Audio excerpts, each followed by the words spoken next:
Hi everyone. So in this video, we're going to work through a pure maths question from the year 12 part of the syllabus from the AS 2018 paper. And this question is about straight lines. So we have here the line L1 with the equation 4y minus 3x equals 10.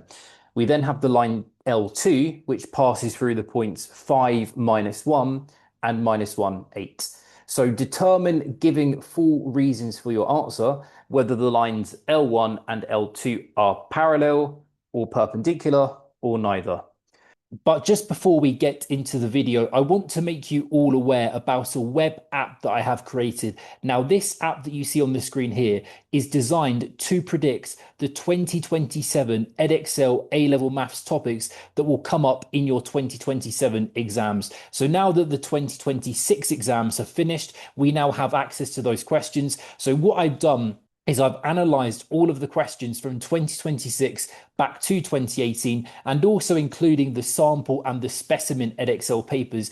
And I've used that data to put together a model which will predict the topics for the 2027 exams. And if we just scroll down here, you will see how accurate this model that I'm using is. So if you do want to have access to the full predictions for the 2027 exams and also have access to a web app which will generate mock exam papers based on these predictions, that is what you can get if you do sign up to this app. Just go to the link in the description of this video, and also you can get the link to this web app in my bio. Click that link, sign up. You can see on the top right of the page here, you can sign up. Sign up to the app and you'll be able to access all of these 2027 predictions.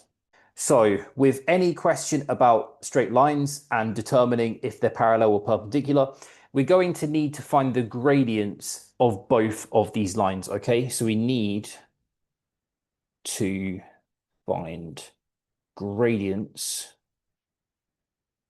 of both lines. So why is that? Well, that's simply because if the gradients are the same, then that means they're parallel, okay? So the definition of parallel lines, the gradients are the same. If the gradients or if the lines are perpendicular, it means the gradients are negative reciprocals of one another, okay? So if we know the gradients, we can answer the question. So let's look at the first line. Let's consider line L1 to start with. So what we can do to find the gradient is we can write it into y equals mx plus c form. So write into y equals mx plus c form, because remember that the m is the gradient. So if we can rearrange the equation, get it into the correct form, we've then got the gradient straight away. So we can add the 3x onto the right side. So 4y is equal to 3x plus 10. So clearly that means y is equal to 3 over 4x plus 10 over 4. Now that would simplify to 5 over 2. Okay, so therefore gradient of L1 is equal to 3 over 4.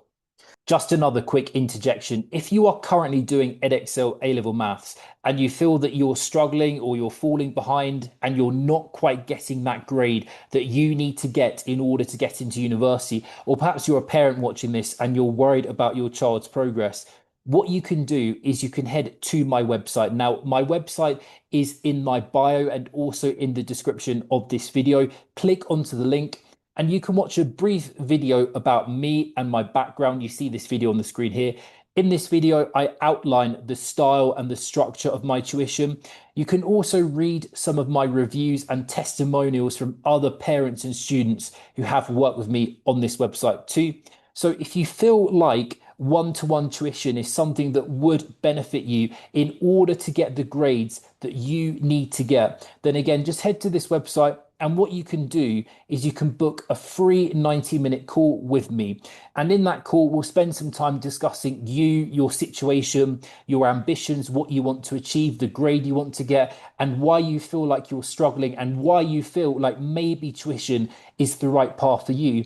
And we'll also spend some time basically doing a free trial lesson where I will help you out for free with any particular topics or any particular areas of the syllabus that you know you need help with. And by the end of the call, we can then discuss whether one-to-one tuition is the right path for you to get you that grade you need to get. So once again, the link to my website is in the bio and in the description of this video. Okay, so we've done L1 and now let's look at L2. So the gradient for L2, now this line passes through those coordinates and those coordinates. So the gradient for this line will be equal to change in y over change in x, of course. So the y value for the second point is 8, but the y value for the first point is -1. So the difference, or the change, is 8 minus minus 1. Now for the x values, our final x value there is -1, but the first x value was 5. So we're going to do -1 minus 5. So then this gives us a gradient of 9 on the top. So 8 plus 1 gives us 9.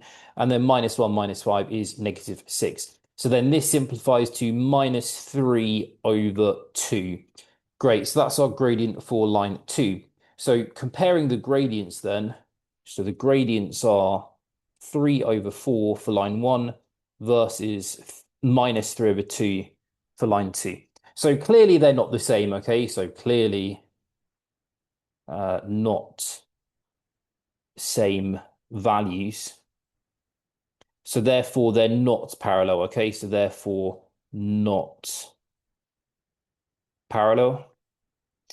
And the negative reciprocals, if you take the negative reciprocals of both those gradients, so negative reciprocal of the first one, 3 over 4, would be -4 over 3. Obviously, that's not equal to -3 over 2. So we can also say clearly the negative reciprocal of 3 over 4 is -4 over 3, which is not equal to -3 over 2.